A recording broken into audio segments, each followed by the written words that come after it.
నిరుద్యోగులకు 2 లక్షల ఉద్యోగాలు సంవత్సరం ఇవ్వకపోతే నేనేందో చూపి అడగండి అన్నాడు.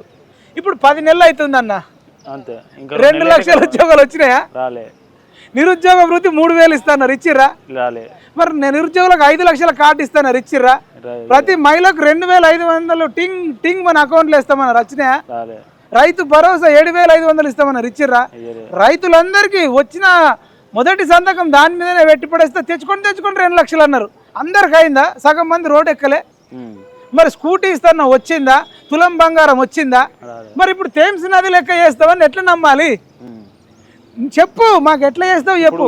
మన రాష్ట్ర ఆర్థిక పరిస్థితి సహకరించాలి కదా, కేసీఆర్ అంతా డొల్ల చేసిపోయింది. నేను అదే అంటున్నాను, సహకరించినప్పుడు ఇప్పుడు ఊటా ఊటిన సుందరీకరణ చేయడం 1,00,000 కోట్లు పెట్టి 1,50,000 కోట్లు పెట్టి ఇప్పుడు ఊటా ఊటిన డబ్బులు లేవన్నావు కదా. ఆయన ఖాళీ ఏమో లంకె బిందెలు ఉన్నాయంటే ఖాళీ బిందెలు ఉన్నాయని అన్నావు. మరి ఖాళీ బిందెలు ఉంటే 1,00,000 కోట్లు పెట్టి 1,50,000 కోట్లు పెట్టి ఎట్లా సుందరీకరణిస్తావు? అసలు సుందరీకరణ అంటే ఏంది? అంటే సుందరి మనులను తీసుకొచ్చి డాన్స్ చేపిస్తావా? ఎట్లా సుందరీకరణ చేస్తావు చెప్పాలా కదా. అంటే మూసీ నది సుందరీకరణ చేస్తే ఇక అన్ని చెరువులను కాపాడినట్టేనా? అసలు హైదరాబాద్లో ఎన్ని చెరువులు ఉన్నాయి? ఆ చెరువుల సంరక్షణ కూడా చేస్తాను. అదే ఇప్పుడు దుర్గాన్ చెరువు ఉంది, అక్కడ అన్ని కూల్చినవా? ఇప్పుడు నల్లకుంట ఉంటుంది, ఇక్కడ అడిగింది కోర్టు, మనం అడగలే. మరి నల్లకుంటలు ఉన్న అన్ని కూల్చేస్తావా? కుంటలనే అందరు ఇండ్లు ఉన్నాయి. ఇప్పుడు ఇక్కడ బతుకమ్మ కుంట ఉంది అంబర్పేటలో, మరి అదన్నీ ఏం చేస్తావు? యూసఫ్ గూడలో మన హుస్సేన్ సాగర్ కంటే పెద్ద చెరువు ఉండే, ఇప్పుడు అది మొత్తం ఇండ్లు చేసి పడేసిర్రు.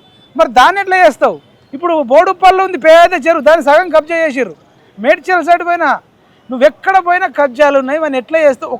మనకు చెప్పాలి కదా. నేను అనేది అంటే పవర్ పాయింట్ ప్రాజెక్ట్ పెట్టి ప్రతి ఏరియాకి వెళ్ళి మేము ఇట్లా చేస్తాం, ఇగో ఇంత ఖర్చు అవుతుంది, ఇక్కడికి వెళ్ళి తీసేస్తే మేము గిది మీకు చేస్తాం, ఇక్కడికి వెళ్ళిపోవడం వల్ల మీకు డబ్బులు బెడ్రూమ్ ఇల్లు ఇస్తామని అక్కడ జాయిన్ చేసినాక కూల్చాలి కదా.